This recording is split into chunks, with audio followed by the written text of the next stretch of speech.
Hello, good afternoon. Thank you everyone for joining us for this recording of Sheleads in Tech. I am Lydia Igoche, the founder of the Sheleads platform, and today I've got co-hosting with me Atina Leeson, my esteemed colleague from Altan Co. Atina is a compliance officer and well-being champion at Altan Co. So she is co-hosting this session with me. And our guest today on the session is Tamar Blue, founder and CEO of MentalHappy. And today we'll be discussing alternative ways in mental health care, because this is Mental Health Month, and we decided to spend a bit of time with Tamar talking about this and all of the new jazzy innovations in the mental health space. So thank you both for being here on a Friday afternoon. I know, Tamar, you're joining us all the way from, gosh, I'm going to let you cover that bit because San Francisco, California. California, and of course myself and Atina are joining from here in the UK. Atina is up in Northampton and I'm here based in Guildford, so quite a bit of diverse locations. So thank you all. Yeah, we're oceans away, but still together. For technology. Yeah. Thank you guys so much for having me here. I'm happy to be here. Good. Thanks for making time. Just to kick us off and get us all relaxed, especially myself. So as you can tell, the nerves are falling out during this session today. We're going to start with a bit of trivia, and I'm going to start with Atina. So I'm going to ask Atina, what's your favorite color? So my favorite color is mustard. So not only do I like eating it, I just buy everything with mustard, even my desk chair, and I've got some blur behind me, that's all. So yeah, for some reason it just sparks joy in me. So everything, a little bit of yellow and mustard everywhere. Nice. I'm going to cry because I think all of the times I've worked with you, I thought we definitely have something in common. Yeah. Mustard is my favorite color. So yeah. if I flip around, you would see there are pillows, mustard, my curtains are a shade of mustard.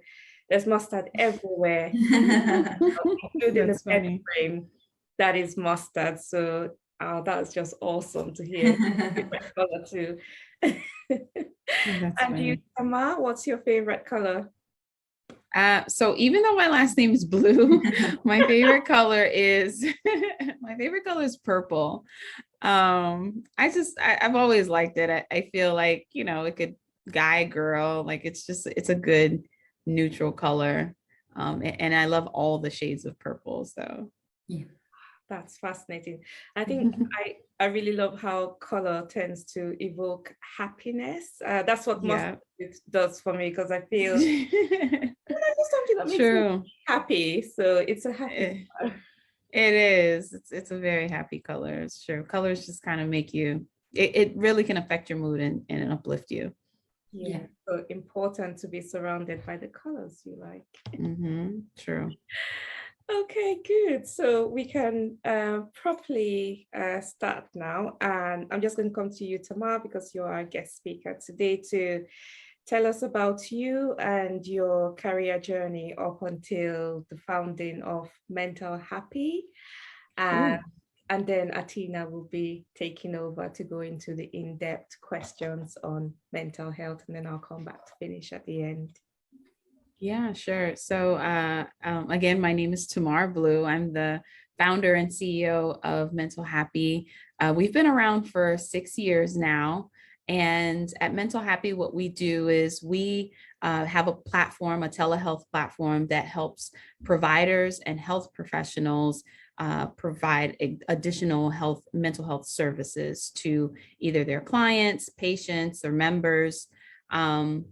And they can do that in the form of like online support groups that they provide. So we provide the technology, and health professionals get to really extend their services, extend their time, and really extend help to more people at a time, because it's in a group setting.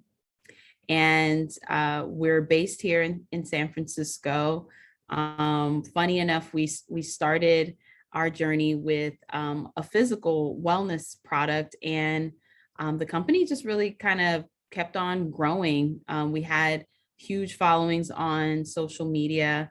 We were selling the wellness kit products to like large corporations, and then really just naturally kind of evolved into us doing software, because we realized that mental health services are really expensive. Not everyone has access to getting a $200 session for just 50 minutes of a month or every 2 weeks. So we decided that, well, groups are just as effective as one-on-one. It's been proven. It started with the AA, Alcoholics Anonymous model, and it really allows people to find support within a community. We taken it one step further and had these groups led by experts, so that you can really ensure the efficacy of the information that you're getting, and education, and really just affordable tools to helping you solve your life's journey. What's also unique about our platform is that we have groups that go beyond just like depression and anxiety. What I really love about the platform is that it's focused on life events. So you can find a support group for really all the things that you could possibly go through in life, whether you're a new mom, whether you're navigating a recent divorce, or a diagnosis or an illness of some sort, or maybe you are a caregiver to a loved one or your child, and you could use some extra emotional and mental health support. There's typically a group on the platform for you. Yeah, that sounds amazing.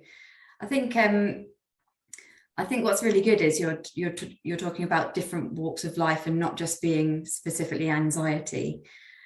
What was it, do you think, that led you to mental health and having to look into mental health? Is there something that happened within your life, or was it just kind of the state of the world in a way? What do you think actually led you there? I've always been a fan of the peer support group model. My very first peer support group that I started was in high school. Yeah. And we helped lower classmen get paired with upperclassmen that were, reporting being bullied or not feeling safe on campus, or just really kind of feeling alone, and could really use someone to help them walk to class, sit with them at lunch. So I've just always been a fan of that model. Later on in my journey, I definitely had some struggles with like panic attacks, and I've been on both sides of the spectrum in terms of you can afford that $200 or you can't afford that $200. I think one-to-one therapy is, a fantastic tool. Yeah. The state of mental health now is that really there are very few licensed therapists here in the United States. There's actually only 31 licensed therapists per every 100,000 people in America. I would imagine that those statistics are somewhat similar, and probably start to get less and less as you kind of look around in different countries. And there has to be a way to really reach more people where, cost isn't a barrier, and language isn't a barrier. Finding representation, right? Finding providers that look like you, sound like you, can relate to what you're going through should be attainable. So really just looking at all of those things that I wanted and I couldn't really find in the market is really collectively what led to creating MentalHappy. Yeah. So it's about kind of providing it for those more vulnerable populations as well, and people who may not have access. Absolutely. Yeah. Brilliant. So I think when we were talking before we had this session, you were talking about the data behind the power of peer support groups, and I was wondering whether you could elaborate a little bit more on that and what sort of data you collect. Yeah, so we don't just warning, we don't do anything with anybody's data, like we don't sell it or anything like that.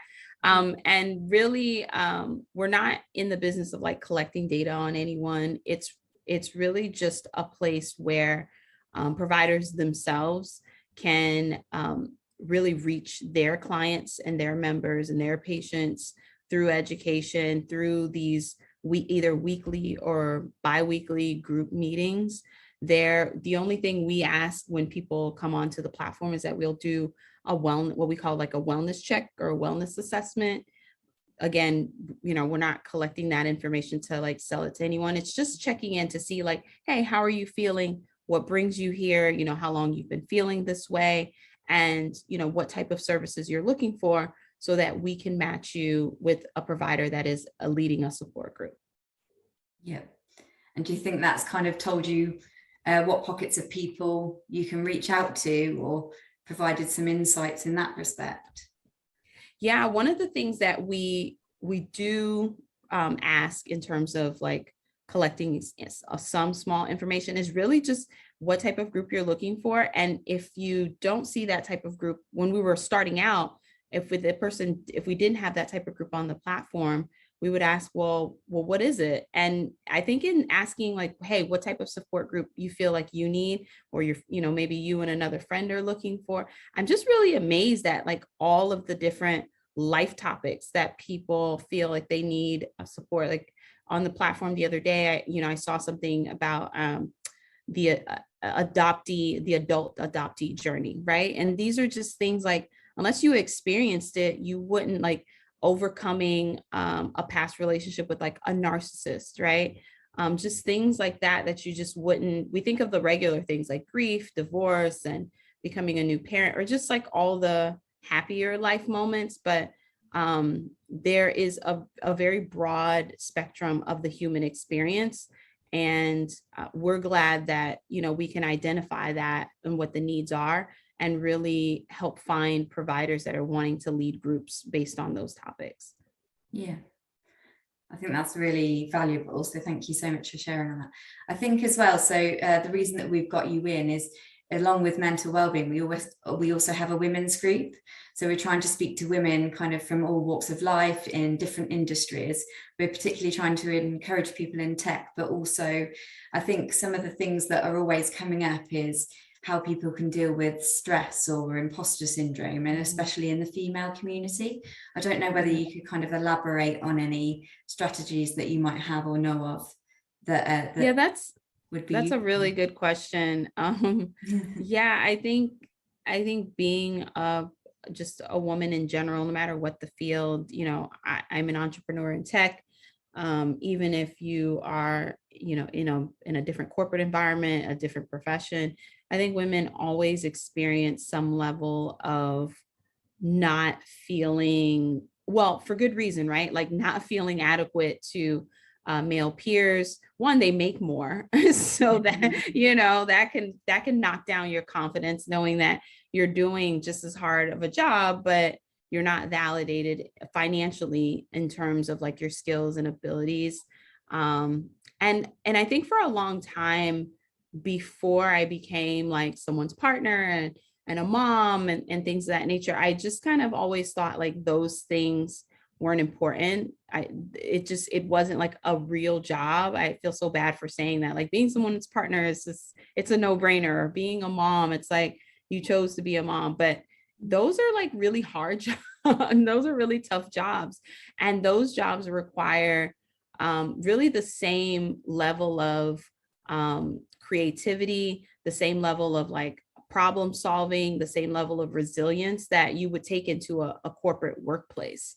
So, for women, it can sometimes feel like two sides of our life really doesn't feel like it's enough or validated. But I think my techniques for overcoming that is just really giving myself a lot of daily affirmations in the beginning. And even if it felt like it was untrue, I said it enough times, like aloud, like having these positive affirmations aloud, to really where now it does feel very true. I have very little moments of like imposter syndrome. You also have to think you are where you are because you belong there.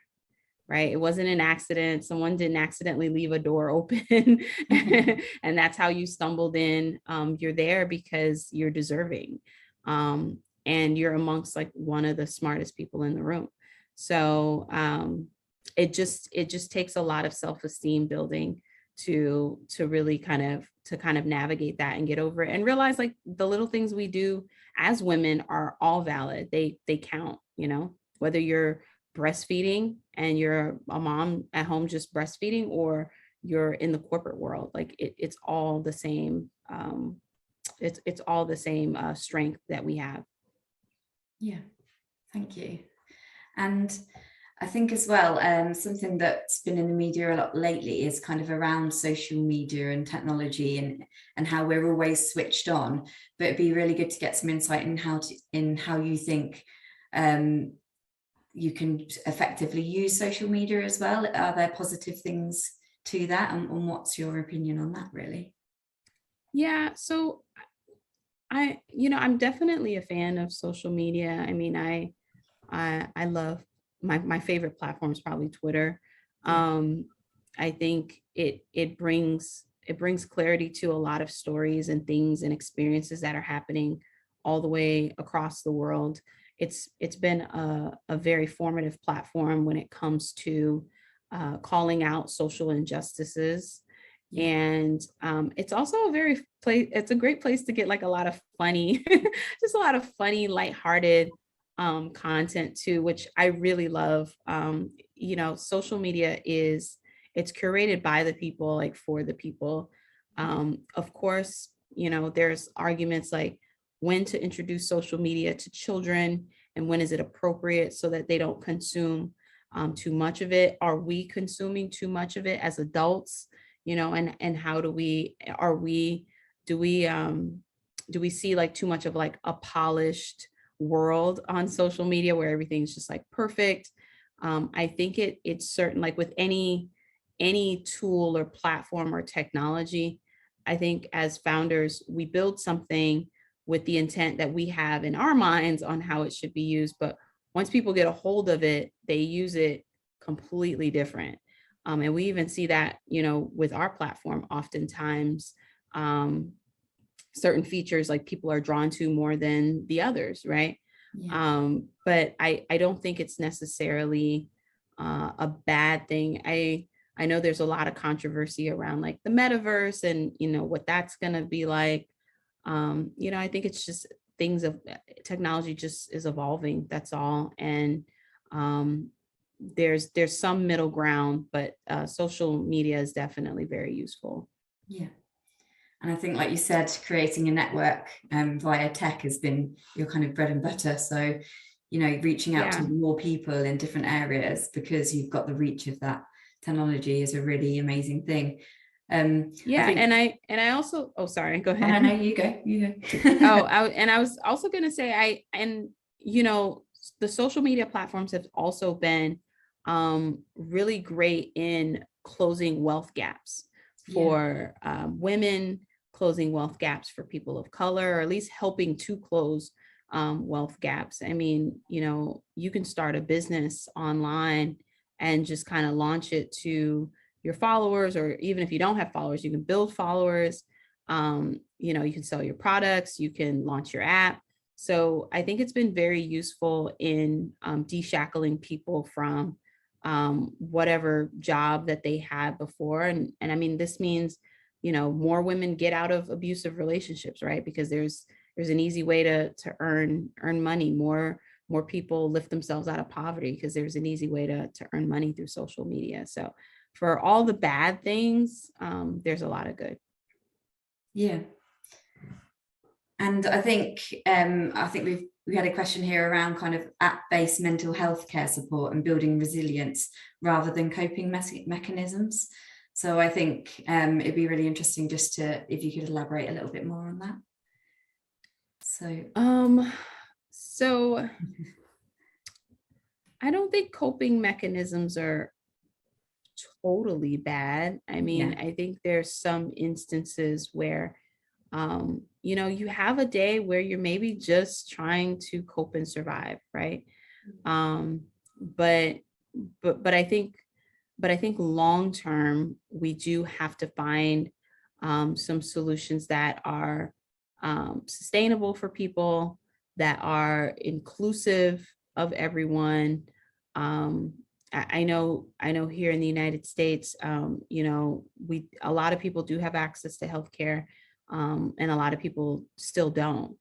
And even with the people who do have access to healthcare, it's very not transparent in terms of like what you're going to be charged after you have, you know, some procedure or thing. Like they typically don't tell you the price up front. So there's like a lot of lack of transparency. You know, you could just have a baby and, you know, end up having a $100,000 bill just from having a baby. So I think there's just so many broken parts. And it's really hard to exclude any one path or another that's trying to fix it. I hope I answered that question. It's just, I think all the processes, all the mechanisms are kind of needed in healthcare because it's just so incredibly fragmented right now. Yeah. Brilliant. Thank you. So again, I think with regards to your journey, it'd be really interesting to know a little bit about kind of your biggest challenges in growing in your career and growing that in the wellbeing space. Yeah. Biggest challenges. Oof. Is there too many, or is it just been easy? Oh my gosh, there's been a few. Been a few. You know, I will say the initial challenge in my career, which I do consider it a career now. I didn't consider it a career even as of like recently, even as of like 2 years ago. But I realized this is a career for me. I think the biggest initial challenge is confidence. When I started MentalHappy, actually even before I started MentalHappy, I started another company before that. That was nowhere near as successful as we are now. So sometimes it takes some trying for sure. But I had quit my then career to really kind of go out on my own. And I remember my mom being like, how are you going to pay your mortgage and pay your bills if you like quit your job? And it's just so risky. And what if it doesn't work out? And, you know, and I think that generation is just really about like safety and stability and just, you know, being able to keep a roof over your head. And I'm a millennial, and our generation is more like, we want to be respected. We want to feel free. We want to, you know, kind of do the things.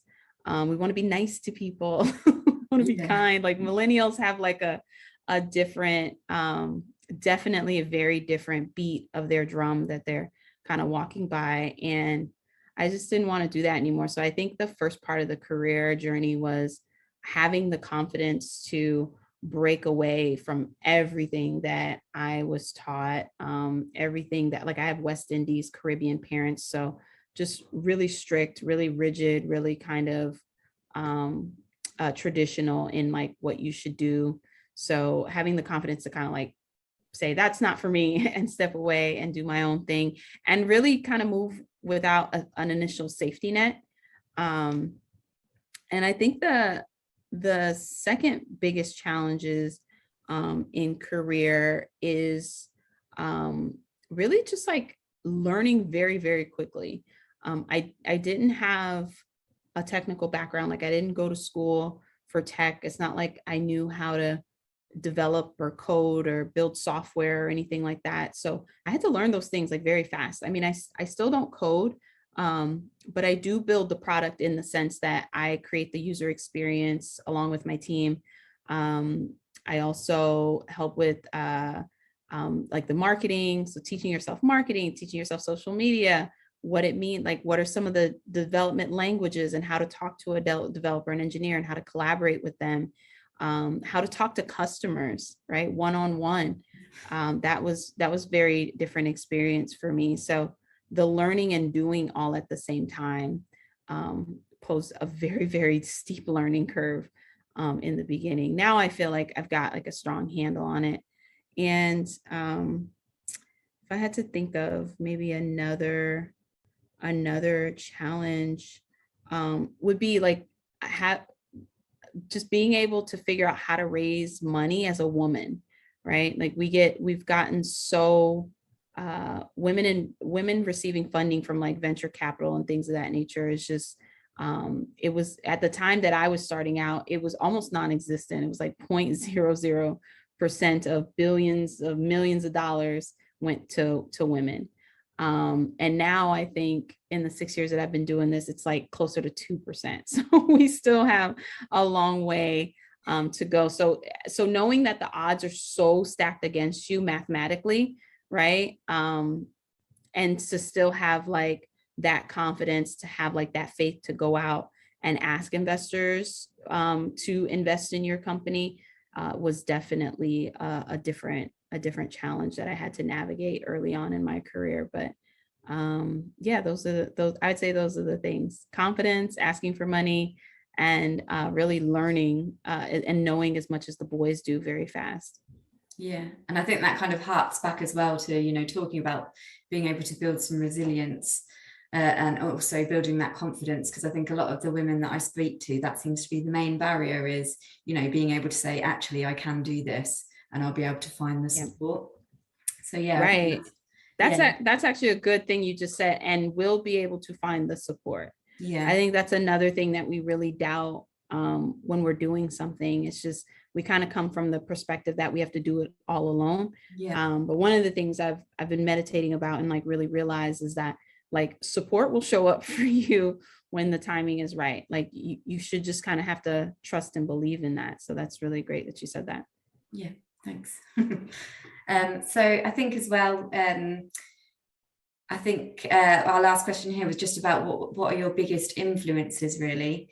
I think you said about your affirmations, but what has influenced you in your journey? Or who? Or who? Yeah, I'm, you know, there's a speaker, and she's like a best-selling author. I guess she's known globally, but she's definitely very popular in the United States. Her name is Esther Hicks. I really love her works. I really love her writings. That's been a huge influencer for me in terms of really having more confidence in myself, really having just more confidence in things will work out. There's just so many things you can't control in life, but what I love about her writings is like, if you just look around in nature in general, nature has already done so much of the work, right? Like oxygen has been here for millions and millions of years before you came along. Like the earth spins without your effort. The sun rises and sets without your effort. So, you know, all these things, all these mechanisms are happening around you with very little action or effort from you. So her writing is fantastic. And other influences collectively, you know, I think about like my ancestors a lot. I don't know, obviously, a lot of them, like I don't know great grandparents, but I think about them a lot because I always wonder like how much harder their journey had to be, right? For me to arrive, like it's like they ran so that I could like walk and crawl. So I definitely find influence in that as well. And again, like I love reading, so works from like Maya Angelou, Audre Lorde are just really big, have just always been really big influences in my life. Brilliant. Thank you for sharing those then. I'll pass back to Lydia, but I'm not sure if I just stole her closing questions. I was just like, oh, I'll carry on. She can have another closing question. That's okay. Yeah. Fine. I don't want to ask any more questions. I really enjoyed listening to the conversation and having an opportunity to actively learn from myself on these recordings. So it was just brilliant to sit here and just hear the conversation flow. I think for me, that point you made, particularly around support groups, is a completely new concept. Of course, within our work organization, Athena is a big influence in making sure we're all thinking about our mental health. And personally, it's not one of the things I wake up thinking about, but it's one of the things I should think about, given how full my plate is, and there's just never any let up. So one was good to do this with Athena here, and as I said to you before, I know she would bring a lot of depth to this conversation, and you would both have a richer conversation than me leading the conversation. So I'm just happy to have listened. So one thing I definitely take away would be to listen to all of the stuff Athena asks us to do at work, because in a way, what Athena does in our workplace is like a physical, well, it is a support group. It's not app-based like MentalHappy does, but it is a support group that is meaningful. And we all get reminders to say, from things like, are you sitting in the right way? To, did you meditate? Or today, for example, is World Meditation Day, and take out 20 minutes to and small stuff like practicing mindfulness. So I've heard about mindfulness before, but I think I've only started practicing it when I'm putting Athena on the spot a lot. When Athena started about mindfulness at work, and I find myself, because we had a breathing exercise, which of course Athena facilitated, and I find myself practicing that over and over again when I'm doing different things, when the kids are winding me up, when I feel something's going to fall off. So I think mental health is a conversation we should be having as women in tech, because you rightly said we've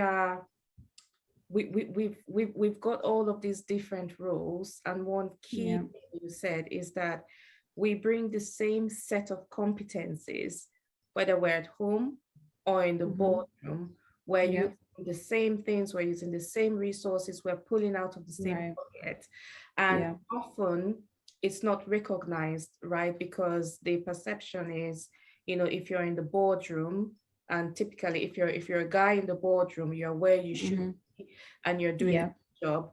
But as a woman, when we are in that position where we have to step into these roles that are not traditional or male-dominated industries, then that conflicts arise straight away, which impacts or will eventually impact mental health. And when you put motherhood on top of that, again, you further stretch that that going outside the comfort zone, so to speak, which creates added dimension. So yeah, I think I would agree. Things like support group will help, because I found the support I'm getting at work is helping me manage more, and it's helping me develop that consciousness of what I'm doing with my mental health and how all of the different roles I play feed into my well-being and all of that. So I think it's going to be a really good thing going forward. And of course, app-based mental health is not something I've used before. I know there are different platform, and LifeWorks is one of the ones I've been offered at work, but it's not something I've used. So I think maybe as a final question from me would be, how do we get more people being aware of app-based or really more accessible mental health care, just to help us in our everyday lives and challenges? Yeah, absolutely. So, no matter where you're based in the world, MentalHappy is available on iOS, in the Apple Store, and we're also available on Google Play. So if you have Android or iOS, you can find the MentalHappy apps there. You can also search on the mobile apps or on the website at mentalhappy.com, and you can find You can find peer support groups that are based here in the US. Again, it doesn't matter if you're outside the US. If you are a support group leader and you would like to start, or if you are a provider and you'd like to start a support group on our platform, you can go to mentalhappy.com. You'll see a section that says start a support group. You're welcome to submit an application. We do have a bit of a vetting process to look into, your background before approving your group on the platform. And anything other than that, if you just like what we're doing, you want to follow, you want to support, and just kind of really just be about our movement of really expanding mental health services really globally. Our big goal, our big mission is to expand it and access to mental health resources to over 1 billion people globally one day. So big, hairy goal. And we're happy to have anybody. You can find us on Twitter, Facebook, LinkedIn. We're on all the social platforms. We are also, for the second time now, this is probably the last time we do this, but we're opening up a pre-IPO opportunity for people who want to invest in MentalHappy. The great thing is that you don't have to have a lot of money. And you don't have to be traditionally an investor. So if you really care about our mission and care about what we do, and you really want to be part of the company, like to own a part of the company, you can invest at startengine.com/mentalhappy. I can share the links with you guys in case you, I don't know if you put it on video or put it on the audio somehow. But it's an opportunity that's really near and dear for me because very rarely do women and people of color have the opportunity to kind of close the wealth gap, to kind of financially invest in pre-IPO opportunities. It's usually the guys and the big boys. And by the time you've learned about a company, they are they're worth like billions of dollars, and you missed it years ago, like you missed it 10 years ago, 15 years ago. So we've gotten just a tremendous amount of support from customers, fans, followers over the past 6 years. So I really wanted to open up this opportunity to let people share in more of our success that we're experiencing that's really because of them. So if you are interested in being part of us, you can definitely check it out at startengine.com/mentalhappy. And it's also open to people internationally as well. So you don't just have to be based in the US. Okay.